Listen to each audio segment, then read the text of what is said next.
चीज़ें हिमाचल की जो ऐसी है जो उसमें हमें देखने को मिलेगी?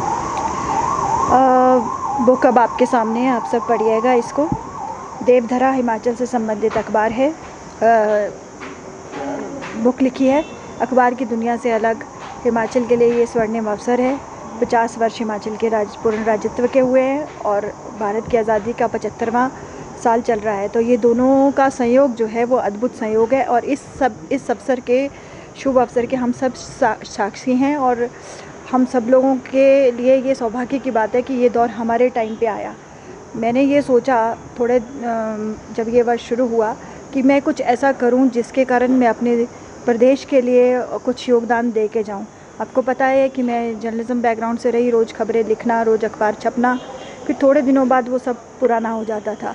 तो किस तरह से इसको कलमबद्ध करके रोचक तरीके से लोगों के लिए ये छोड़ के जाऊँ कि हिमाचल ऐसा था और जो हिमाचल ऐसा था और पूरे 50 साल में इसकी ग्रोथ कैसे हुई। जैसे कि माननीय राज्यपाल महोदय ने भी बताया कि मैंने इसका पूरा इतिहास लिखा है। इतिहास के बाद हमारी स्वतंत्रता स्ट्रगल में हिमाचल ने क्या योगदान दिया, उसके बाद हमारी स्टेटहुड के लिए जो एक स्ट्रगल था उसके लिए बात हुई है। उसके बाद आज़ादी मिलने के बाद, स्टेटहुड मिलने के बाद 1971 से ऑनवर्ड्स हिमाचल ने क्या क्या आयाम स्थापित किए, किस तरह से हमारा ग्रोथ हुआ सड़क के क्षेत्र में, शिक्षा के क्षेत्र में, लिटरेसी रेट में, पर कैपिटा इनकम में। तो ये सारा इतना वास्ट डाटा था 50 सालों का जिसको एक बुक में समाहित करना संभव नहीं था। लेकिन फिर भी जो कुछ बन पाया उसको विश्लेषित करके अपने एक तथ्यों को संकलन करके उसको प्रस्तुत करने का प्रयास किया है।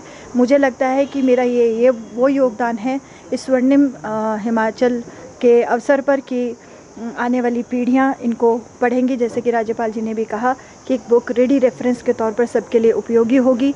हालांकि बहुत सारी छिटकी हुई जानकारियाँ तरह तरह की जगह पे अवेलेबल थी। जैसे मैंने अपनी स्पीच पे भी कहा कि डिफरेंट सेक्शंस में, जैसे प्लानिंग डिपार्टमेंट में, इकोनॉमिक्स एंड स्टैटिस्टिकल डिपार्टमेंट में, विधानसभा में, राज्यसभा सचिवालय में हिमाचल का बहुत समृद्ध इतिहास है और प्रगति के लिए हमने बहुत ज़्यादा एफर्ट किए हैं। एक व्यक्ति ने नहीं किया, एक नेता ने नहीं किया, एक अफसर ने नहीं किया। ये सामूहिक प्रयास है, सामूहिक गाथा है एक विकास की, जो अब देवधरा के रूप में आपके सामने प्रस्तुत है। जी मैम, आज तो विमोचन